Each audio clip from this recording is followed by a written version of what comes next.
Good evening, everyone.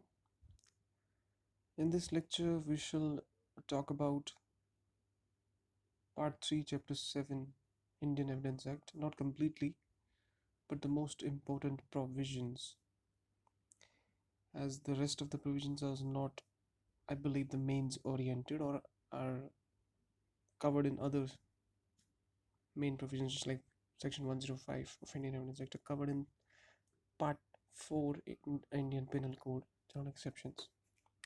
So let's start. What is burden of proof? What is burden? An obligation, a responsibility, a duty. A proof. What is proof? Anything which convinces the mind of a reasonably prudent man as to truth or falsehood of a doubtful fact. 101 talks about legal burden, which is constant, burden of proof on pleading. It is also a common sense rule that a party who moves to the court has to prove his point, save it till the judgment. Common sense. And 102 honest probendi, which is keep on shifting. The burden of adducing evidence. It lies on the party who would lose the case if no further evidence is produced. It keeps on shifting.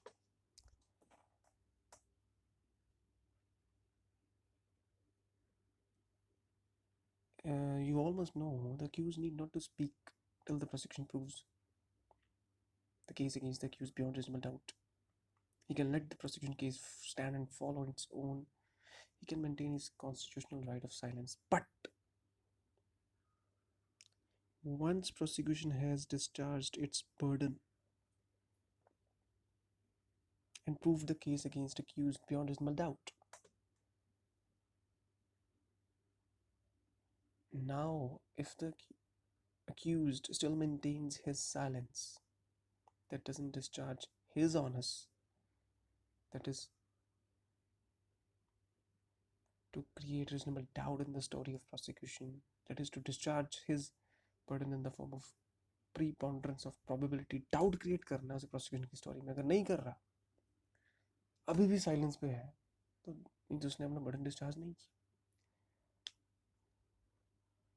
So this is all about burden of proof. You have to bifurcate this statement. आपको तोड़ना पड़ेगा इसको. Then we talk about res ipsa loquitur. Section 106. Things are speaking for itself.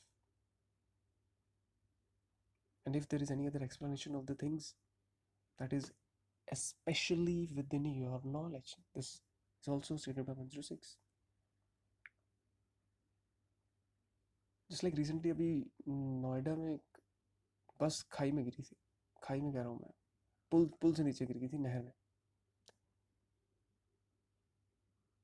Things are speaking for itself. There must be negligence on part of the driver. He must had a wink of sleep. इसीलिए हुआ है.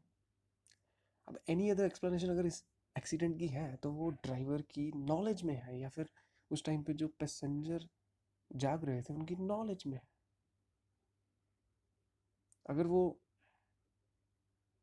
Explanation put forward नहीं की जाती, court will go with res ipsa loquitur and can even base its conviction. I tell you why. There is a case. And this case will be like an example कि मैं क्यों कह रहा हूँ res ipsa loquitur पे अगर explanation adverse नहीं आई तो जजमेंट बेस हो सकती है. Murder is committed inside the secrecy of a house. घर के अंदर बाप बेटा थे,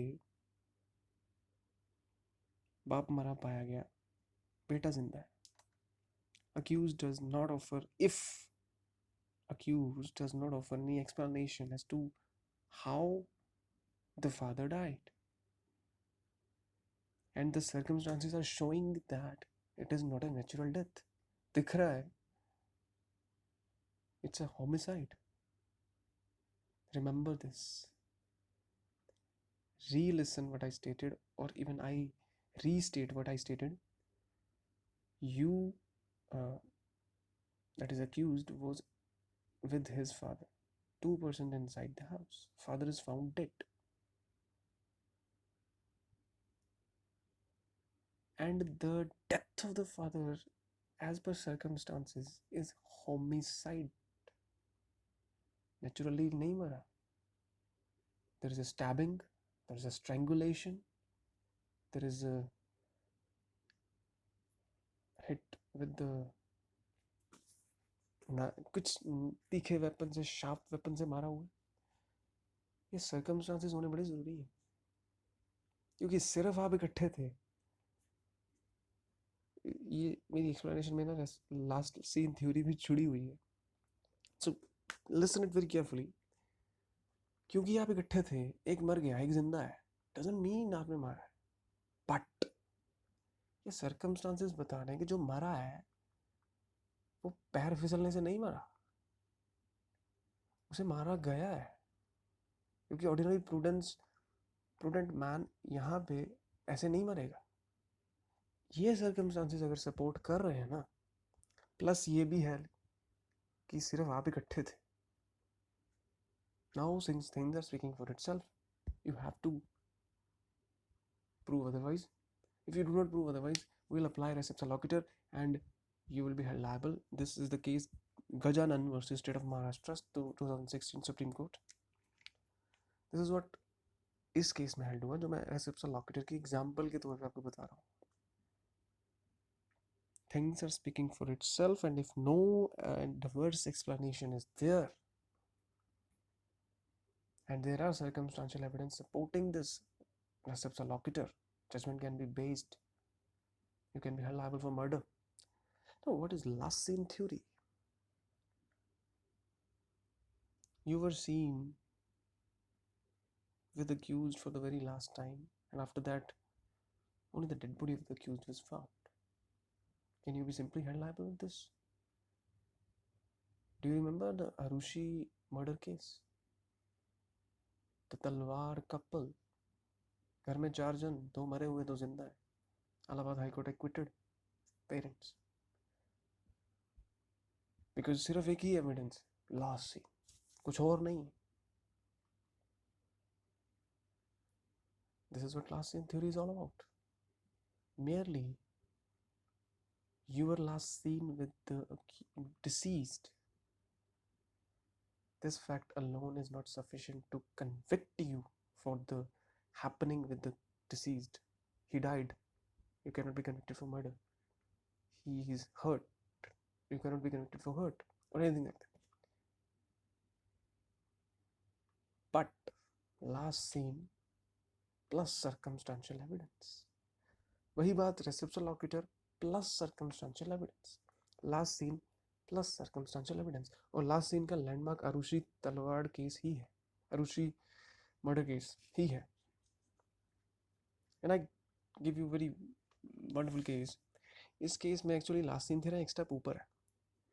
And the person, the accused, was the abductor of the woman who was found died, who was found dead.